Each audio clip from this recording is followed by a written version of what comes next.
I am unashamed. What about you? Well, I got some exciting news, I believe. You remember a few months ago I appealed to those on social media, Unashamed Nation, on whether I was going to do this metal detecting show. So, I can announce that we're fixing to film a pilot version of that. Of course, you know how Hollywood works. That may take another couple months, but I just didn't want you to think that the voices were not being heard. So it's happening. And it was overwhelming, do it from our audience. They liked the idea. Yeah, which to me, if the audience would have said, just done something else. So that's coming around the bend. The other thing that I wanted. Any ideas on a working title for it? Y'all talked about that? We need a title. Why don't we do that? Let's come up with a name. Can we appeal? Yeah, let's appeal. We have three main characters, which will be me, Jep, who's like Say that again now? Describe the show so they'll kind of maybe help come up with something catchy. Well, Al, the reason we're doing a pilot is I don't think we really know. But we're gonna metal detect. I mean, there's a history aspect of that because that's kind of what you're doing is turning the ground upside down from about a foot deep and going back into history. But you're also, I mean, there's a lot of spiritual themes. I mean, my whole motivation for doing this is because there's a lot of references in the Bible about discovering treasure. And, the lost coin in Luke 15, it causes joy. The guy who finds the treasure in the field, I love this story, and then he hides it again, sells everything he has, and buys the field. You say, why would a man do that? Because he wants to treasure hunt the rest of his life. Why would that be in there, Al? Well, because also to keep it, he needed to own the land too. So that was probably part of it too. I mean, what's crazy is the three guys who are going to do this. We have Murray, who goes back. I think, Phil, you shared Jesus with him and brought him to the Lord. He's a good brother. He's knows about history. He kind of gives the show credibility because he knows what we find and where we should go, and he knows where a road was in 1850 that we're going to go, and this was a port, and he just has all that in his head. He doesn't look it up. And whatever we find, he's like, yeah, that's a hinge off of a 1934 or something. That, I mean, just it's a plethora of something to the effect beyond the veil. It has a veil over it. Dirt, rocks.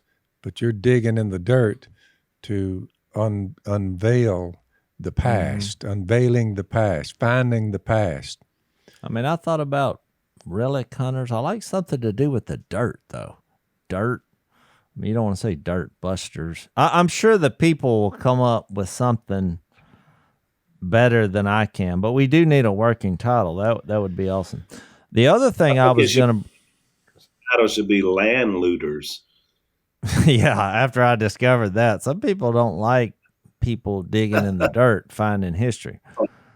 I wonder why they would have a problem with that. They say you're land looters. They're saying it needs to be just sit there and rot. They don't want to know what was under there. Yeah. Maybe that's the same kind of people that would tear down statues and not want to, acknowledge history in any form or way. That way you can just kind of do whatever you want to. You remember they used to teach us in school, I think it was the Lukey Jase that used to say, if you don't learn history, you're doomed to repeat it.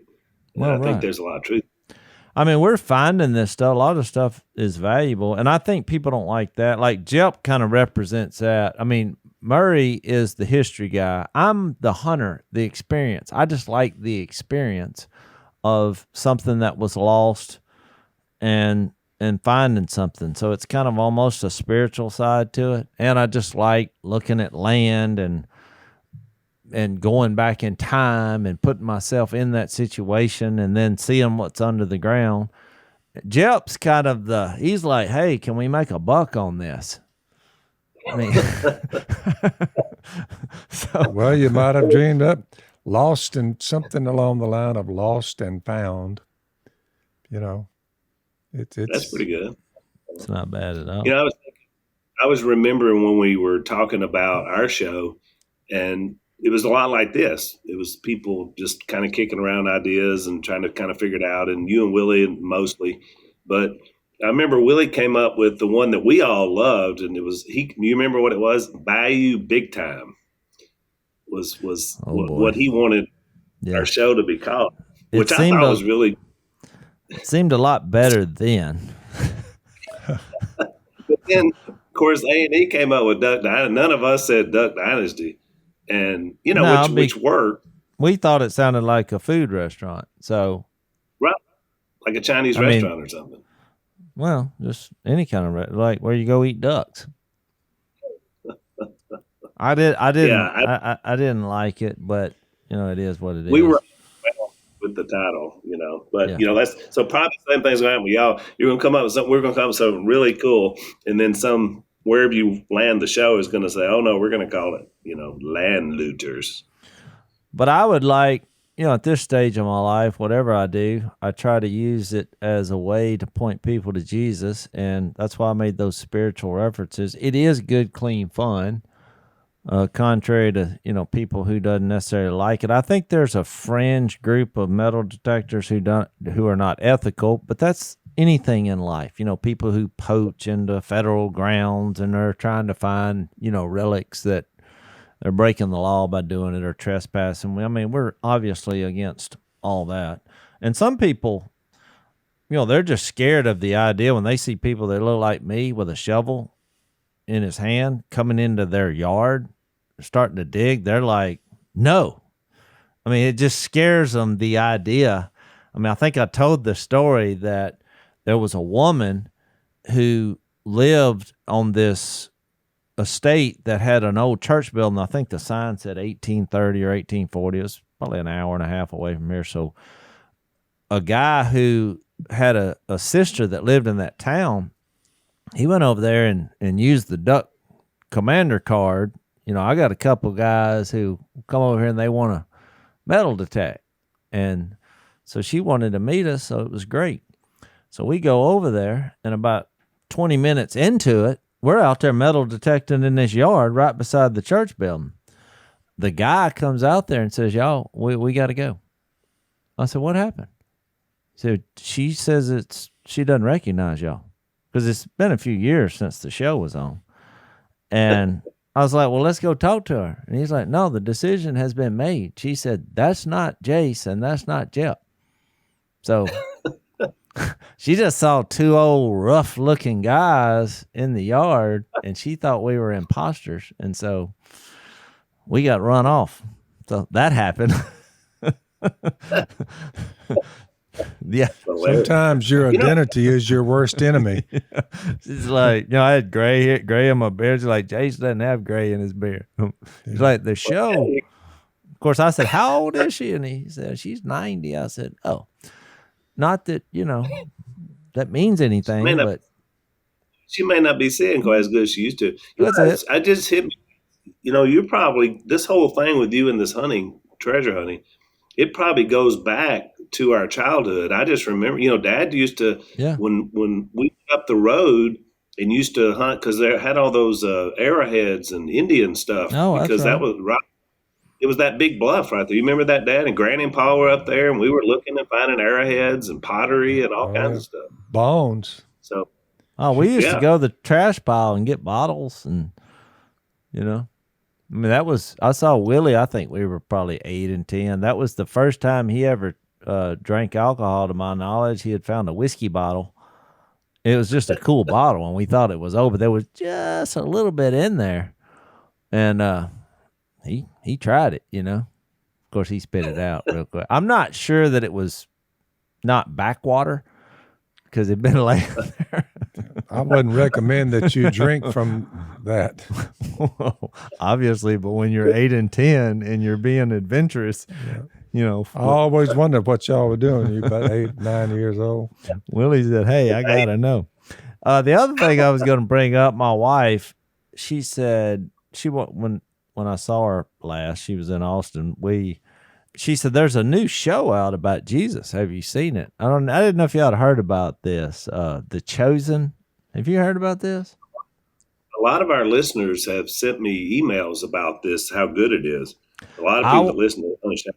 Yeah, I watched the first episode, loved it. So, and what they did, I know there's probably some religious people who are like, "Oh, here we go." Because they basically took the stories of the New Testament that are wrapped around Jesus, and they made them seem real. And so they took a few liberties about just how it was put together, but it's way more realistic to me. I've only watched one episode, so I don't know. I hope this don't go off a cliff somewhere, but it was moving. I mean, it's not like it's built for just entertainment. Like it's a really good, powerful way to kind of get into the personal human side of the people who follow Jesus and how they came to these encounters with Jesus. I loved it.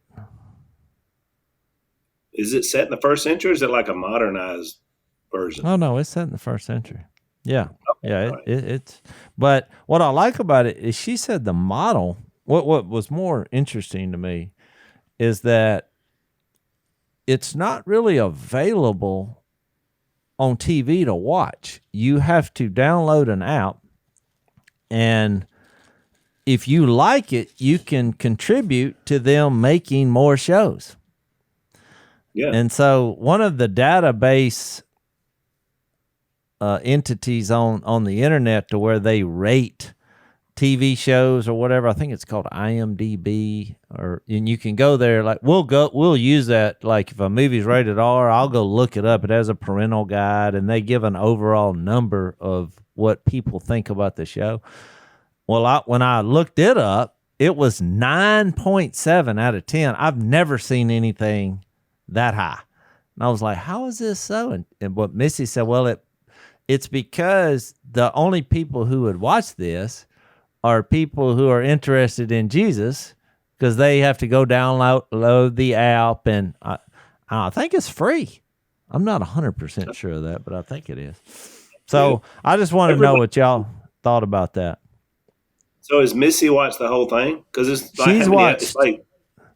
Well, I'll tell you this: she's watched 8 episodes, I believe, and when we watched it, I mean, this is a couple nights ago. It was the 4th time she had seen the first episode. I mean, she loves it, and well, you have some little credence to what what John recorded. Jesus did many other things as well. Last statement in the book of John. If every one of them were written down, I suppose that even the whole world would not have room for the books that would be written. It's a pretty interesting statement. Well, it is. In other words, and what you're saying is one little glimpse 2,000 years later of Jesus.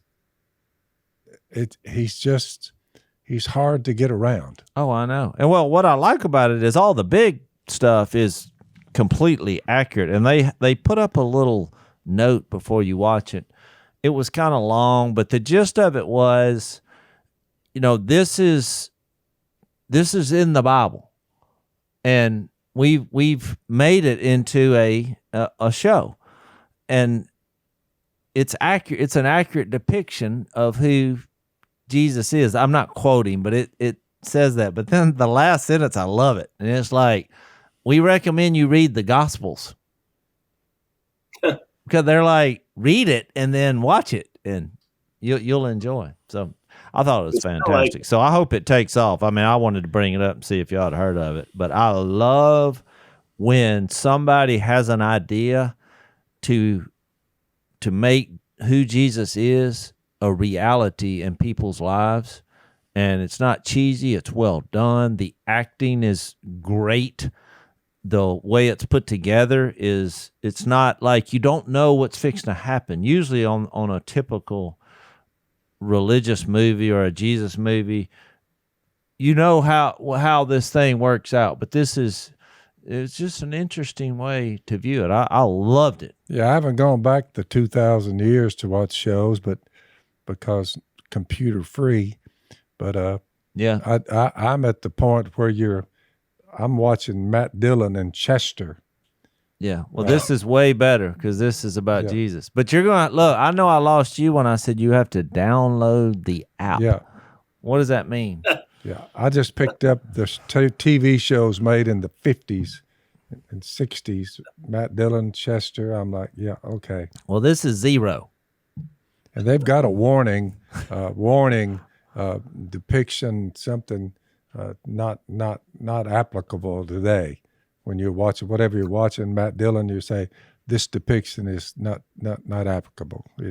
Well, this, I think the opening credit was like, it said 4 BC is where it started. Yeah. And they said this depiction is accurate. Yeah. So I highly get somebody to download the app, because I had to get somebody to do it for me. I'll talk to old Dan about that. Let's take a break. So, Dad, it's safe to say that there's always been good around and there's always been evil. Is that a fair statement to say?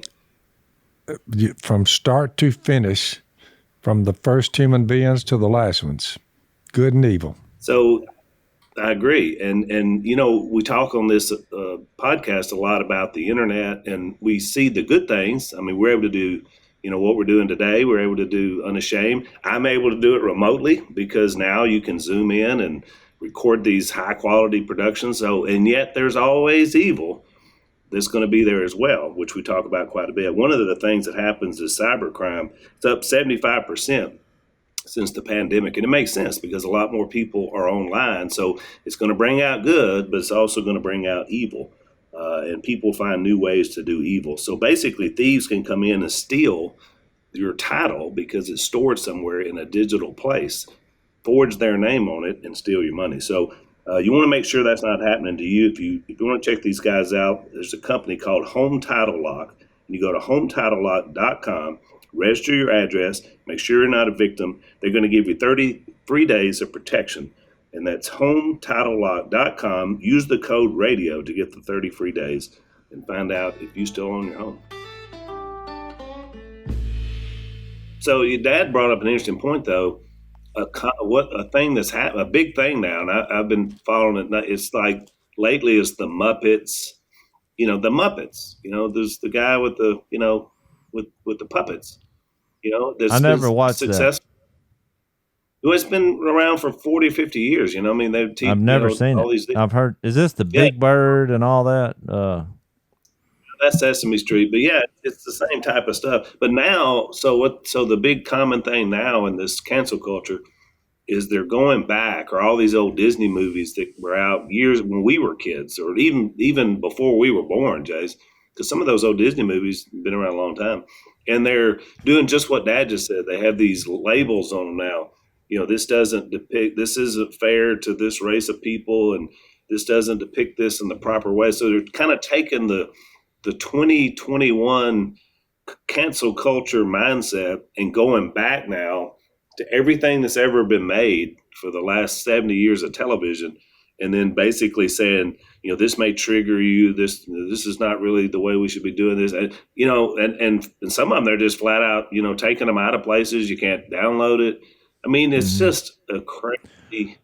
Well, to me, that's what makes Jesus so appealing, because you can't go back and fix things.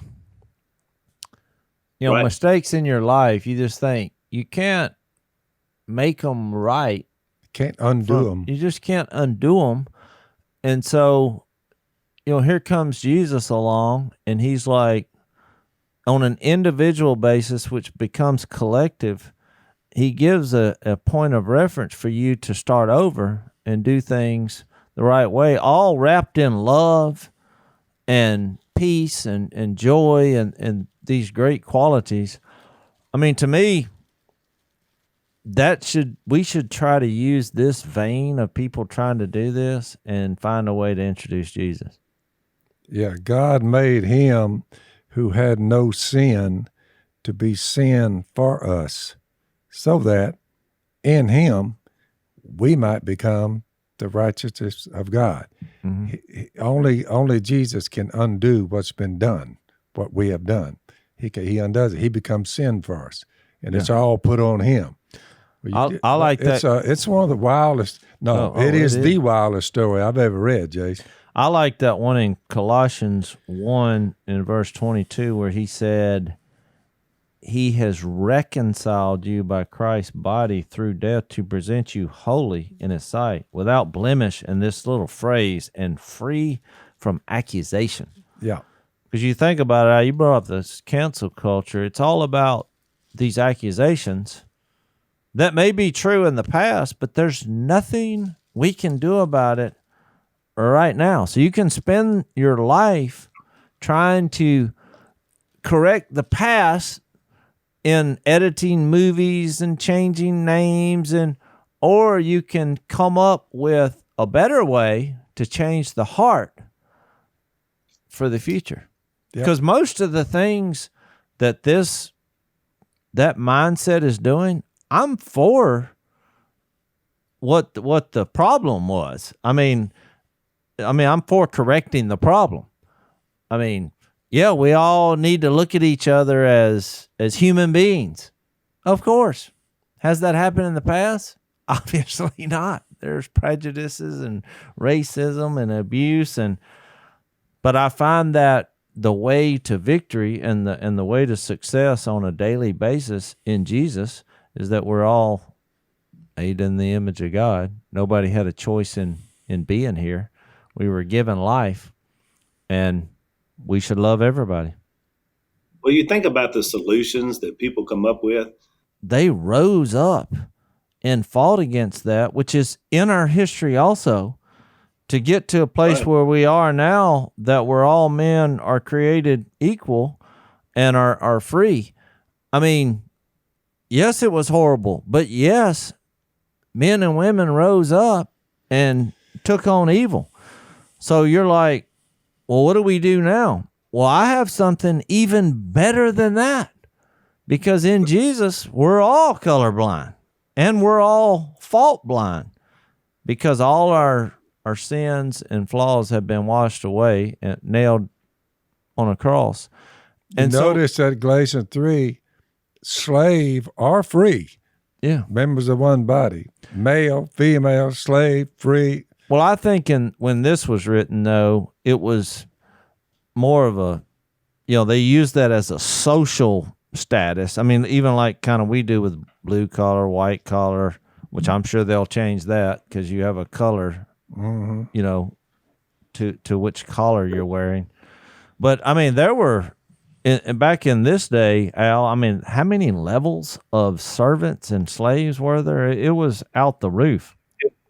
You had a whole system of basically indentured servitude, where you basically said, I'm going to work for you or give you everything I got for 7 years. And I mean, it's more of like a business arrangement we'd see today. You sign a contract, but back in those days, they would call it, becoming a slave, but actually indentured servitude is probably a better way to talk about it. It's very different.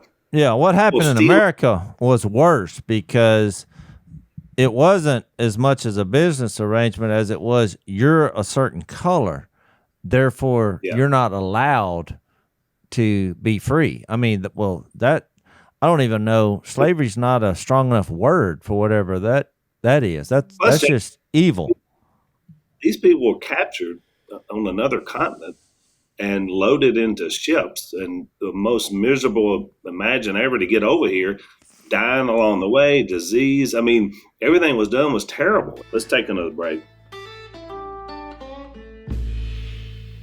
So, Jace, the other day when you were talking about your plane misadventures, I meant to ask you: do you listen to like music on the plane? Is that one of the things you do to calm your nerves? I do. I listen, especially when the world is getting anxious and nervous and causing frustration. I go to a far away place known as worship music to the Lord. It's soothing too. now. It is, and it keeps your mindset in the right thing. Well, one thing you're probably going to need is some wireless earbuds. And one of our new sponsors is a company called Raycon. And I don't know if you can see them that well, but these are how small they are and fit right here into your ears, which, are very easy to do. And I'd like to try those, Al. Yeah. All right. The only problem I have is I get so swept up in it because you're inside your head. The next thing you know, you're singing at the top of your lungs and you're looking and everyone is just, they have a blank stare. Well, that may be something we have to watch out for. So basically, these Raycons, they're built water resistant, sweat resistant. They Bluetooth pair to your phone easily. You get 6 hours worth. So if you're listening to Unashamed podcast, you're going to be able to listen to 6 of those. So Raycon is offering 15% off all their products for our listeners. So you go to buyraycon.com/unashamed, and you're going to get 15% off your order. Buyraycon.com/unashamed. Check these guys out and start singing on the plane. We were talking about The Chosen. Have y'all ever seen the movie Paul, Apostle of Christ? I have not seen. Remember that one? I haven't seen. Jim Caviezel, who played Jesus in The Passion, he plays Luke. I think it's Luke in this movie, and there's another guy that plays Paul. And you were talking about how that when you go back and you base this on the biblical story, and it was a really interesting movie because basically Luke, or maybe it was John, he was one of the apostles, and he's interviewing Paul at the end of his life, basically to write some of the stuff that's written in the Bible. And it was, so it's kind of like you were talking about based on a true story, but it was really fascinating to me because it put me in the mindset of what Paul must have gone through in terms of guilt from everything he had done. So they were doing these flashback scenes, when he was Saul and he was dragging these people out and separating families. And it was really, really powerful. You should definitely check it out. It's Paul, Apostle of Christ. It's very well done. I mean, Caviezel is a great actor, and this other guy is too. So it's very well done, but I recommend that. I will. Well, I just thought when Phil was saying that there's even today, to a lesser degree, just because something's legal, or somebody writes a law, doesn't mean it's right. That's right. I mean, and it's tough for us as, we're Christians first and, Americans second, I guess. And so it is difficult, and it makes us mad when we know something is wrong. But I could make the same argument, about abortion, making that legal. I mean, to me, because that's just wrong. I mean, I'm never going to say, oh, because you made that legal, I feel like that's right. Now, I'm not going to go, do something evil myself in protest of it. Evil does not beget an evil response, but I am, with all passion and freedom of speech, going to try to dissuade that from happening, even though it's legal in this country. So I don't know who dreamed that up, but are they nuts? So we didn't pay any attention to it. I mean, that is, to have to live through that is just incredible to even contemplate. We were born into it. Yeah. And it was on the doors when we were babies. So when we're boys and we're looking at it, we said, well, what's that all about? We didn't get it. You see what I'm saying? So we just said, well, take a leak where you want to. Who would care where you took a leak? I mean, it was nuts. Yeah. Even to us, just 10, 12-year-old boys. Yeah. In my generation, and Jason's generation, we can't even imagine living in a setting like that, a culture like that. No, I mean, you would meet racist people along the way, especially in school, and see those tendencies. But you still have to make a decision in life that, and I tell my kids the same thing. You can't in an effort to gain friends and to be friendly, you can't throw away your character. I mean, there comes a time in all relationships when you meet strangers or have classmates or people you work with, you have to draw a line on some things. I'm not gonna take my character and chunk it away to be your friend. Yeah, it's not gonna happen. See what helped us is that we were very poor, and so were the blacks. If I had been a rich kid with black guys, I might have had a different view of it. But being as poor as they were, they're poor, we're poor. There was a bond that formed out of that, Al, between myself and my black brothers. You know, the Randalls, they live right next to us, you know, but we all played together, crawfish, you know, and fish together and all that. But there wasn't a racist bone in any of our bodies. None. Not once. And that's the current theory. It's critical race theory. That's the idea behind it. You know, our guys that did the podcast with us, the Just Thinking guys, the two black brothers that were on our podcast, they have a podcast called Just Thinking, and they just did one on critical race theory, which I can't wait to listen to it. Although I did see, you know how long their podcast was? You think we're having a rough deal here, boys. 3.5 hours. Woo! Is that podcast. Wow, you know why it's 3.5 hours? Because they were just thinking. I guarantee you they were just thinking and just explaining as well. Those are two sharp guys. Let's take another break. So to the point of this, to kind of get us back to Paul and Acts, in last time we talked about Galatians.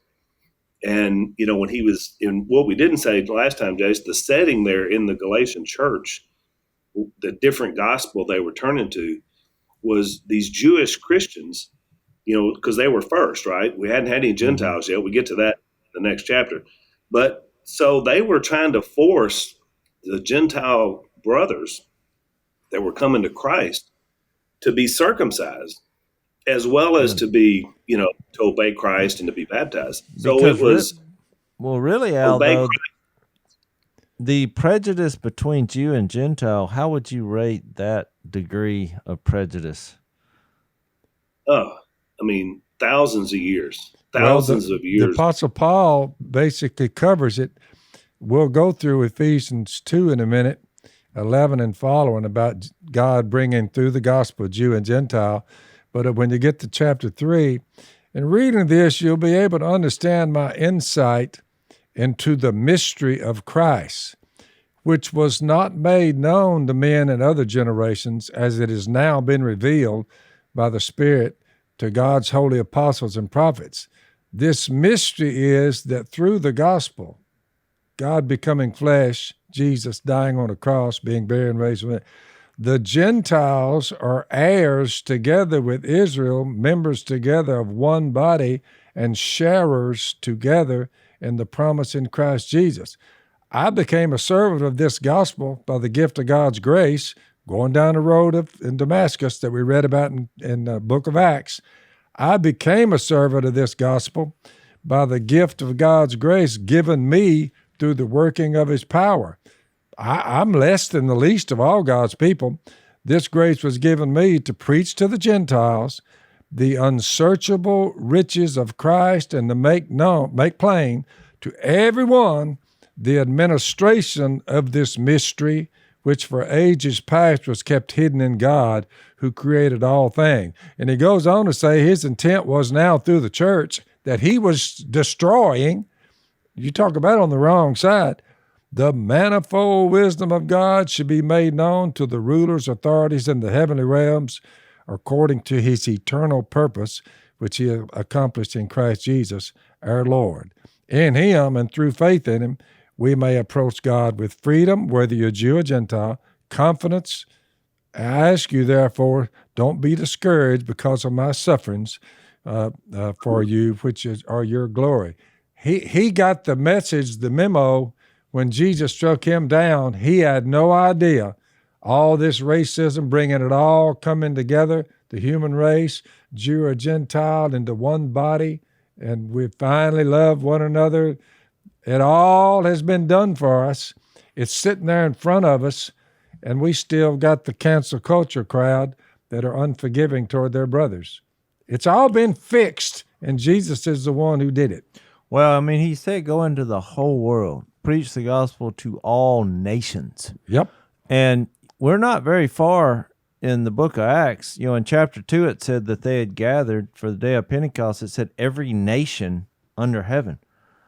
And when you get to Acts 8, you have Philip and the Ethiopian, which is, you know, I think that was in early times was Sudan in that region. And then right before Saul is introduced as being the chosen instrument to all Gentiles. I mean, you just look at this, the way God's plan was. It was to bring all nations, no matter what color, where your history, what you're from, or even what sins you've committed, under one head to a place of love, forgiveness, and hope, and be a part of God's forever family. Yeah. I mean, to me, you want an answer to all these problems and even all this, and what you keep calling the cancel culture. He obliterated the cancel culture. Yeah. Remember that formerly you who are Gentiles by birth and called uncircumcised by those who call themselves the circumcision, that done in the body by the church, by the hands of men. Remember, you got two groups. Remember that at that time, you Gentiles were separate from Christ, excluded from citizenship in Israel, and foreigners to the covenants of the promise, without hope, without God in the world. The Gentiles were in a bind. But now, here comes Jesus in Christ, Jesus. And the good news, you who were once far away have been brought near through the blood of Christ. He himself is our peace, Jew or Gentile. He's made the two, Jew and Gentile, one. He's destroyed the barrier, the law, the dividing wall of hostility by abolishing in his flesh the law with its commandments and regulations. His purpose was, and the book of Acts outlines it perfectly, this is the former Saul of Tarsus talking here, who was going around killing Christians. His purpose was to create in himself one new man out of the two, Jew and Gentile becoming one, thus making peace between them, and in this one body, the church, to reconcile both of them, Jew and Gentile, to God through the cross by which he's put to death their hostility. He came and preached peace to you who were far away, Gentiles, and peace to those who were near, Jew. For through him, we both, Jew and Gentile, have access to the Father by one Spirit. Therefore, you're no longer foreigners and aliens. What a story, if you just look at it. I love it. Well, then it said, great story. Too, it said, we're no longer foreigners or aliens, but fellow citizens with God's people and members of God's Jew house. And Gentile, brother, black, white, yellow, all of us coming together on the one head. It's right there in front of everybody. So we look with our current struggle in America, and we sadly shake our head. They're looking everywhere but to Jesus Christ, Al. And there is the problem. But you know what? It goes on to say, in him, the whole building is joined together. But he's not talking about a structure. He's talking about people. Us. All people. Joined together and rises to become a holy temple to the Lord. Yep. You know, that's one of the things that I love to do. That's one of the reasons why I've traveled. I've been to Africa several times.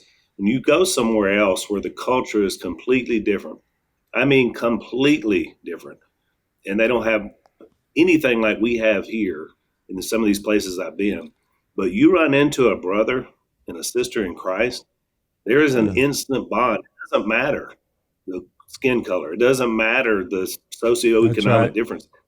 It is a bond. And when I hear them singing and praise to God in a different way than we sing, you know, when we worship, I mean, it's just inspiring. I mean, to me, that's what you get out a little bit and get out of your comfort zone. If people could see that, they would have a more link with this idea of what we're talking about. Let's take one last break. A new world order has been established ever since Jesus appeared. It was a mystery then, and unfortunately, Al, it is a mystery to this day until people find Jesus Christ, who he is, what he's done, what he's now doing, what he will do. It is the fix to our problems, America's or any other country on the earth. I'm saying that these other ideas that come up, they're racist in themselves. White fragility, critical race theory, all this stuff that's going around. It's just racism itself. And it just keeps itself going because that's the devil. That's what he does. What's interesting about this is that Jesus revealed in the first century, and now, of course, Paul is carrying that on as well as Peter, that God has always loved everybody. I mean, he made every person in his image. And so what the Jews misunderstood, because back when he brought them out of Egypt, they thought he didn't love Gentiles because he told them to stay away from these people they were about to inhabit this land with because he didn't want them following after all these false gods and all this stuff. But they misunderstood that he didn't love every single one of them. That's why you'll see these individuals throughout the Old Testament that will convert to Judaism, but they were already faithful to God. You know, I mean, you think about when Jericho goes down and there's Rahab and she's a prostitute and she's a part of this other culture, but she trusted in God. And so she told the spies, she was like, I want to follow your God. He's the God. And then she winds up saving them and, of course, winning the whole battle. But there's just stories like that. Ended up in the hall of faith, Al. She was in Jesus's physical lineage. That's exactly right. Yeah. Well, even the story about Philip and the Ethiopian, that the foundation of that we mentioned earlier was built on Jesus at a well with a Samaritan woman. I mean, was it a Samaritan? Yeah, Samaritan. Yep, Samaritan woman. And they Jews didn't associate with them.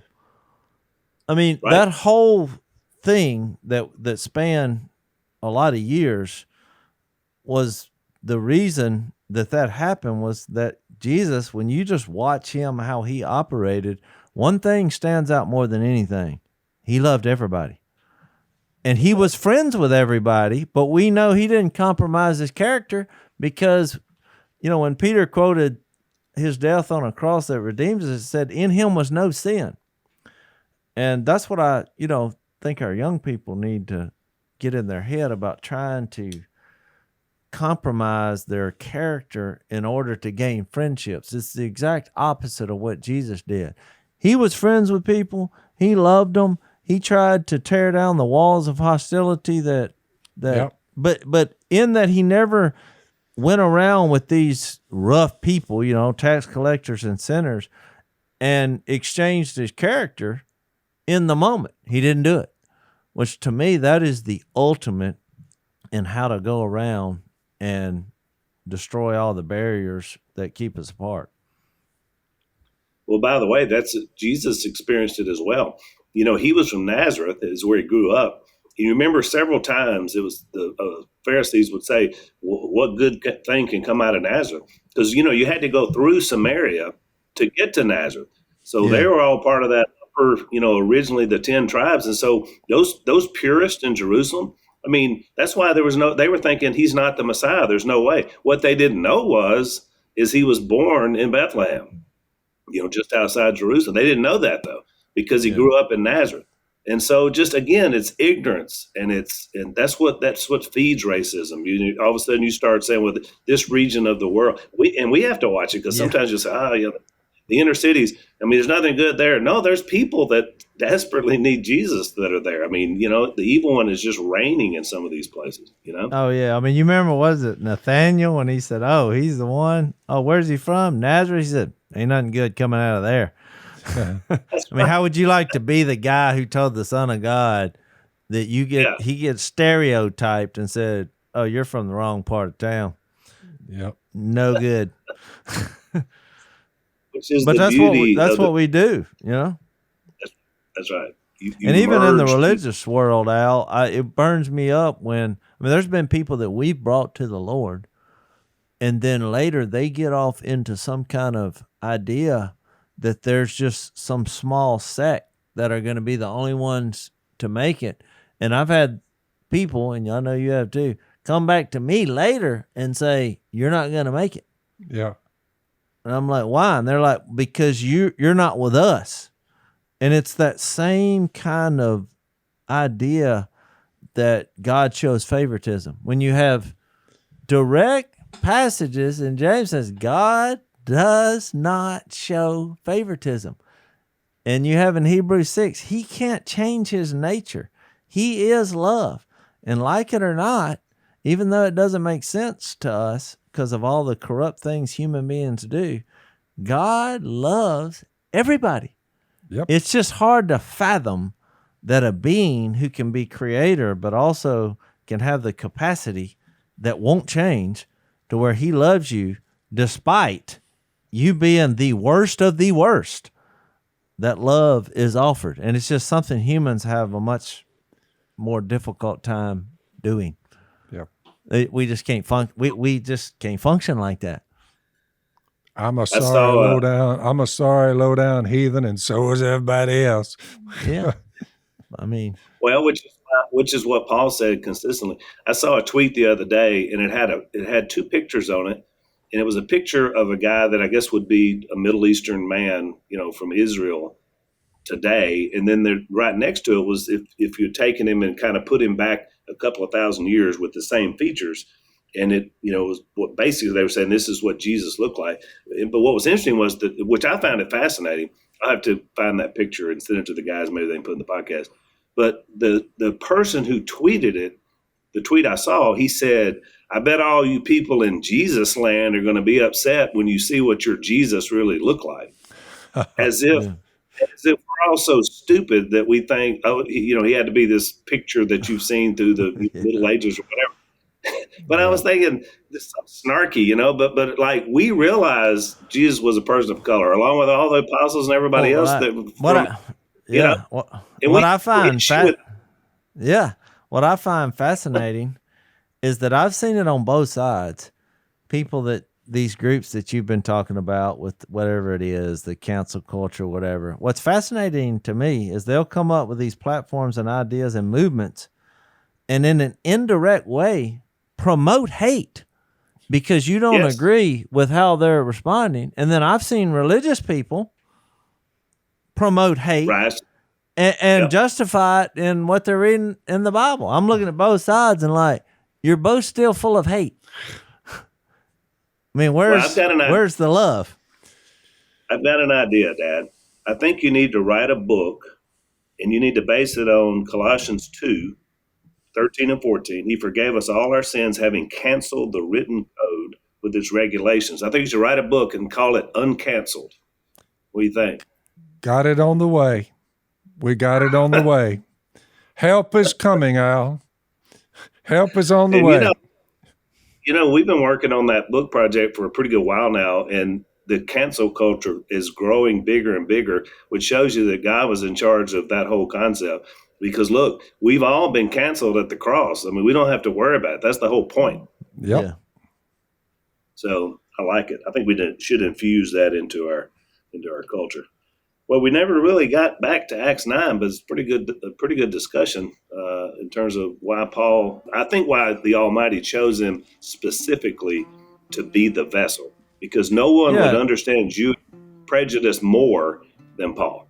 And I think that was the point. I mean, you're kind of looking at the big picture that God was bringing all nations together through flawed men. I mean, Saul had a lot of flaws. So next time we get back into it, we're going to even flesh this out more, because Peter's going to come back into the story in Acts. It's kind of the last time we'll read much about him, but he actually is the one that's going to preach the first time to these Gentiles in mass. And we're going to see quite a big change. So it's going to be interesting. So we'll hit that next time on Unashamed. Thanks for listening to the Unashamed podcast. Help us out by rating us on iTunes. And don't miss an episode by subscribing on YouTube, and be sure to click that little bell to get notified about new episodes. And for even more content that you won't get anywhere else, subscribe to Blaze TV at blazetv.com/unashamed.